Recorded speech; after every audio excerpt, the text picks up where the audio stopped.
Hello everyone, back with the bubble turbo. I was in fact working on this yesterday and I got quite a lot done.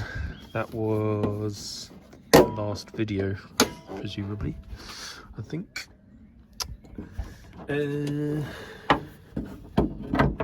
Today I want to finish the boost and vacuum lines for the wastegate actuator and the dump valve. What I'm using is a Grady Profec B. This one is off my Nissan Turbo and I know it works perfectly. This unit and this box of bits I got off a guy on Facebook for not a lot of money. He said that this unit had packed up. I've been bench testing it and actually it seems to work okay. But in order to try and diagnose all around what's gone on or what's wrong, I'm going to fit the whole servo or valve block and head unit from my Nissan, and then I can swap these bits over later to sort of diagnose what's wrong. So I am going to use the wiring that comes with the old, well, the knackered one, wire that up into the car, plumb it in properly, and then hopefully have the thing running. I was also going to fit my pipe across cone air filter thing, but when I looked at it, the foam inside is actually starting to break down and I don't want it to get sucked into the inlet. So for the moment there's not going to be an air filter on it. I'll have to make up a piece of mesh or something just for idling purposes, but yeah, that's the plan. So I've got some red vacuum lining, hoses, so I'm going to mount everything, wire that up. It needs power, mount it on the dash somewhere. I don't want to drill any holes, so what I'll probably do is just balance it on the top of the steering column, and if I do need to do something to mount it, use Velcro or double-sided sticky tape. Having fun and games. That's the 4mm hose which runs from a link pipe between the inlet and the fuel pressure control valve on the end of the fuel rail. So I need to buy myself a little T-piece, so that will be joined to there, and in the middle will be a point coming off, going into my hose, going through the bulkhead into the dash area, and that will be what the Profec B reads as the boost pressure actually being achieved in the inlet. The solenoid will be over here somewhere, plugs into the wiring loom which goes to the Profec B in the car. One side goes to the turbo actuator, the other side goes to the source of compressed air pressure. Originally on this car it would have been on the butterfly side of the throttle body, so on the compressed air side, but instead I'll be using the compressor housing, that little brass bobbin there, because it will respond faster. You won't have like a delay. Is that right? Basically it will be sensing what is actually being produced on the turbo outlet rather than at the intake, so it should be a bit safer. So I need to go down the shops, buy myself a T-piece because I forgot I needed one of them, and I need to make sure I've got enough 6mm hose to run to the boost control, which I'll probably mount off there like that, something like that, because this prefers being mounted on something rubber and away from heat, so that on a rubber mount on the end of that floppy battery tray should work out quite nicely. I also need to fit the pipe that goes to the ECU for the mass air pressure sensor, which is actually inside the ECU. So there's a peg on the bottom of the ECU there, and that means to be connected to one of these two, I think, and then there's a couple of other things to blank off, so I shall go and do that. Back from Halfords, and that is probably too big, and that's probably about right. I don't know. Ideal would be somewhere between the two, but actually that one probably is the better one. Good, right, that's easy to sort. That's my 4mm line into the cabin done. I do have enough of the 6mm to run from both of those to the solenoid, but it will have to be mounted here. I've then got to extend the loom and solder a couple of tails onto that, because some genius chopped it off really short, which is quite annoying, but at least have tails to work to. And I'm going to do that with speaker cable, because it's low amp, has actually quite good copper conductors in it, and it's bonded as 2 lines together, so that will run from here. Oh no, it won't. The main harness will run from here, that one, and then I'll have to pick up power probably from the fuse box under the steering column to run to the unit, and hopefully find an appropriate fuse too. I've routed the cable and the hose through a grommet. That's being posted through the bulkhead down there, comes out in the footwell down here, and then I can route it across. I was going to fit the unit on top of here, but it's rather curved. I don't want to drill holes in anything, so what I might do, mount it where the ashtray goes. So I never really use the ashtrays anyway, so I'll chop that front fascia out and mount it in there. That's the plan. But anyway, for the moment, so it'll be somewhere like that. This does actually work as a boost gauge as well. It displays the boost live, so ideally I'd have it somewhere where I can see it, but it just looks a bit gammy there, and you can't really see it under there, and I don't want to chop my dash up, so yeah, I'll put it in there, I think. But for diagnostic purposes and just getting the thing set up, it can live on the floor perhaps. So I've mounted the solenoid there. The line from the actuator goes into the port marked COM, I think it was. This one is NO, which goes to the boost sensing line, which comes off the compressor housing there. This elbow is on a tapered thread, but when it was done up tight, it was interfering with the clip here.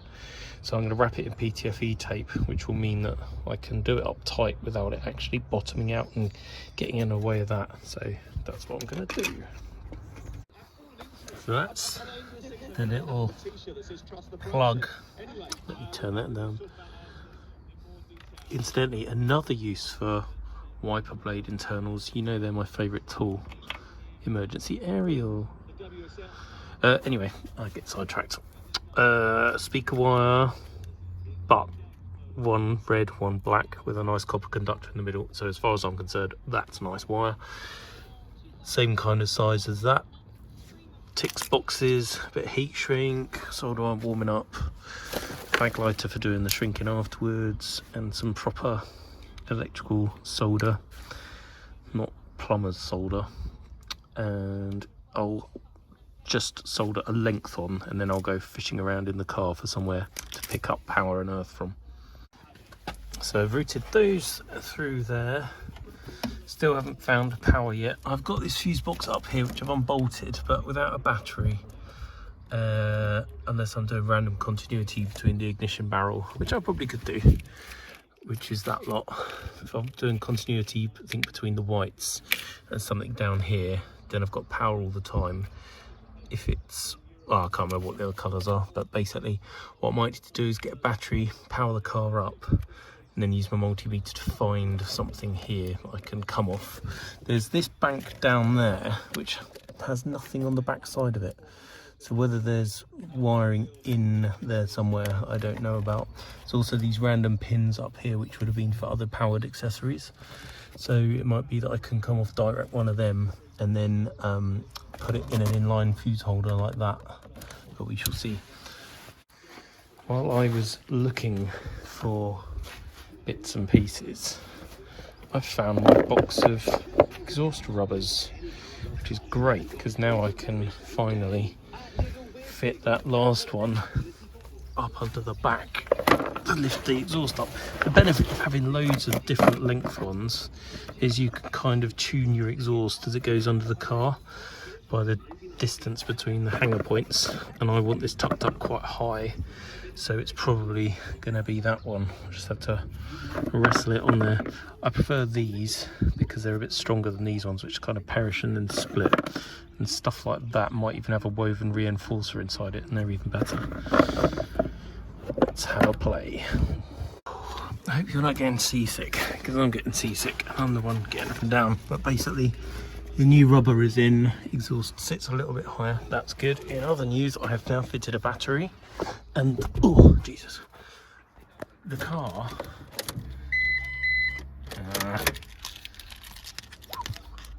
The mobiliser off. Key in ignition. Turn the key. How good is that? Sounds like a boat, but it needs to relearn all of its settings, so that's good. And meanwhile, I've found that that pin there gets 12 volts when the ignition's on, so that is going to be my feed into an inline fuse holder, which I'll go and find in a minute, and then that can power my my Profect B, and then all I need to do is find a little earth, which I can do somewhere up in here maybe. There'll also be earths for the stereo, which I can pick up on as well, so it shouldn't be too problematic. No idea what this is off or why I've got it, but it must be some sort of universal fitting, because that clip there slides into that holder perfectly. So what I'm going to do is run a plug onto the end of that bit, which will connect into there, and then the output side will be soldered to this to go to there, and then I'll find an earth somewhere. But yeah, that's pretty jammy. More soldering, that will be soldered to there.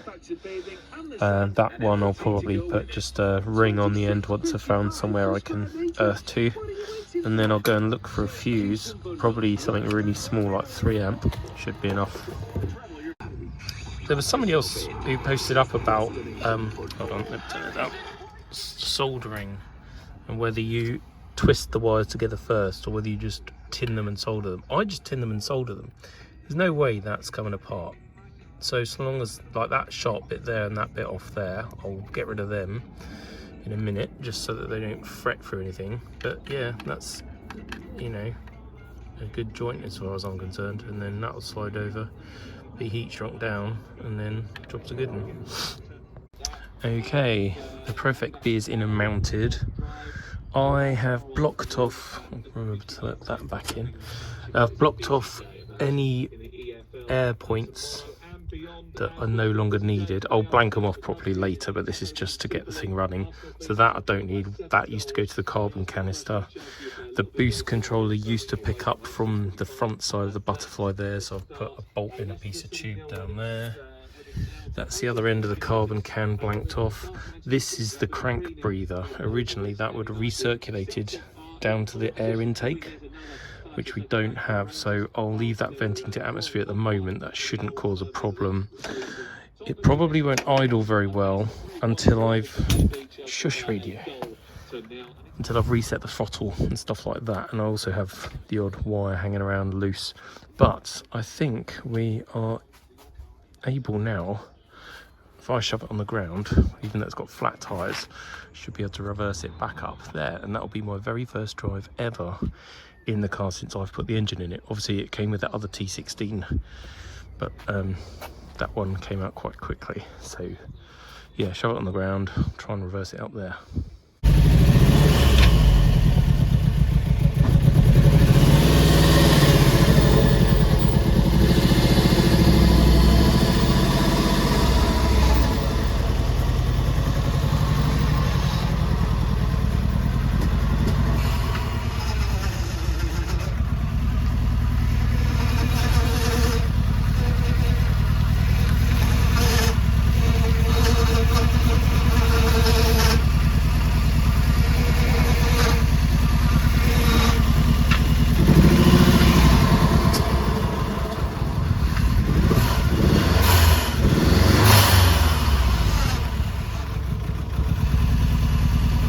Well, from that what we learn is we have a misfire. So do you remember when I thought I was a wiring genius? What if only a couple of cylinders are firing? Head scratchy time. I have to work out why it's missing, which cylinders it's missing, and if that's linked to injectors or spark. Could be a coil is down, could be something else is going on. Kind of wish I'd bottomed out all the wiring ages ago, you know, like 2 months ago when I first got it running, and didn't like leave it sat for this long. Anyway, at least it drives, and yeah, that's quite a big tick. Right, there isn't really that much else I can do for the moment because I'm still waiting on additional hose clips and stuff. I'm not going to set up the boost controller because obviously we've got a horrendous idling issue and misfire, so that would be rather pointless. What else could it be? Lambda sensor, is that plugged in? Yes it is. Yeah, right, I'm going to go do some head scratching, have a barbecue, hope it doesn't rain. So I shall see you later. Bye bye.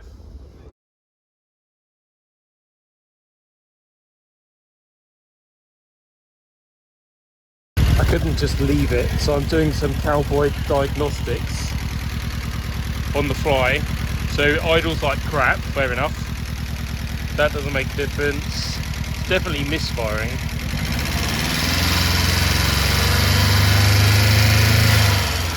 Could be some injectors aren't opening, or because they're, you know, refurbished. Maybe one of them's not happy. It could also be tappets aren't pumped up enough to open the valve, so we're not getting combustion on that cylinder. So what I'm going to do is pull spark plugs and see which affects the idle or not, and if I have a dead cylinder I know it's because of that. So that one straight away doesn't like that being pulled, so we know that cylinder was firing. That one doesn't do anything, so we got that cylinder down, doesn't like that, so that cylinder's okay. So, right, okay, so we have, that one makes a difference as well. So you can hear the idle drop slightly, hesitating. If I plug that back in,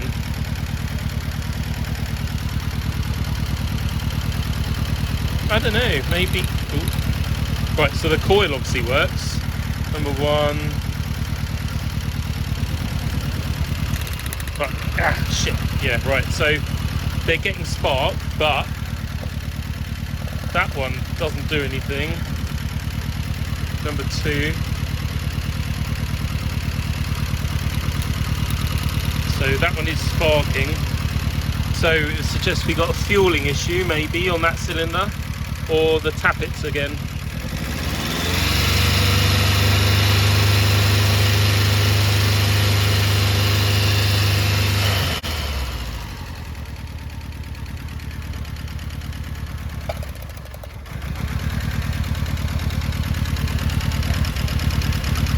I think number 4 might be duff as well. So that's not making a lot of difference. So it's like we've got 1 and 3. So what links 2 and 4 on injectors? So I'll have to have a think about that, because the sparks is all okay. So it must just be fuel on 2 and 4. So yeah, that must be something to do with my dodgy wiring, or maybe the ECU. But I'll go and have a look at a wiring diagram now and remind myself what the hell I did. Right, went back and looked at the wiring diagram.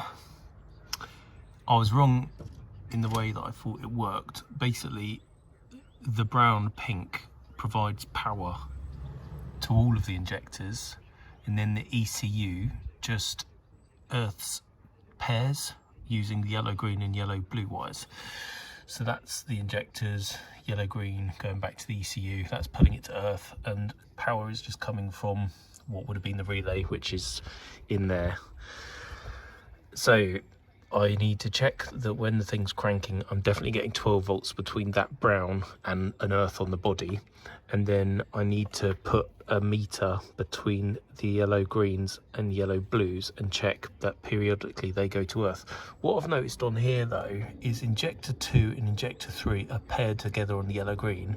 Injector 1 and injector 4 are paired together on the yellow blue.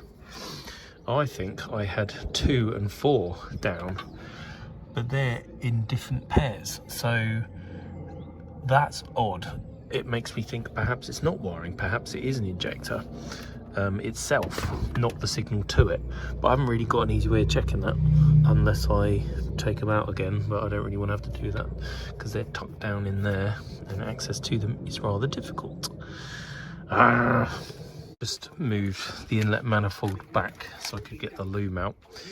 Gonna poke it with the multimeter and see if it works as I thought it did and as I thought that diagram said it should, because I did fix this. I did repair something. I can't remember what now, but I think it was just like chafing damage. But it's possible that I've screwed up the wiring somehow. It was good to check it, but it's not achieved anything because that checks out fine. So if the ECU is sending the signal to Earth and the wiring in that is fine, it can only be the injectors, the spark plugs themselves, or the followers, or something else that I haven't thought of yet. Damn it, I thought this would be easy. So this is injector number 2 that wasn't working, and I can hear it clicking when I do this.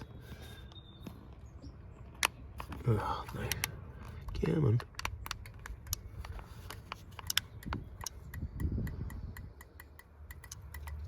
That is actually the injector clicking.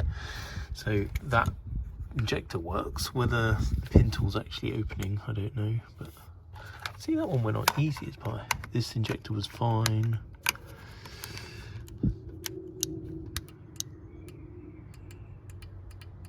Yeah, that one's fine. This one wasn't fine, but oh yeah, this will definitely be a 2-hand job. I'm such an unbelievable dumbass. But I'm also a genius because I have found it and fixed it. That's better, isn't it? Oh my god. Still like an unhappy idle and a bit of a tick from one of the tappets, but you know, this engine's only just gone back together, so it's not unexpected. And we do need to do things like reset the throttle and stuff like that. Yeah, in fact you can, so it's still things to bottom out, but yeah, I'll turn this off and I'll explain what it was and why I'm such an idiot.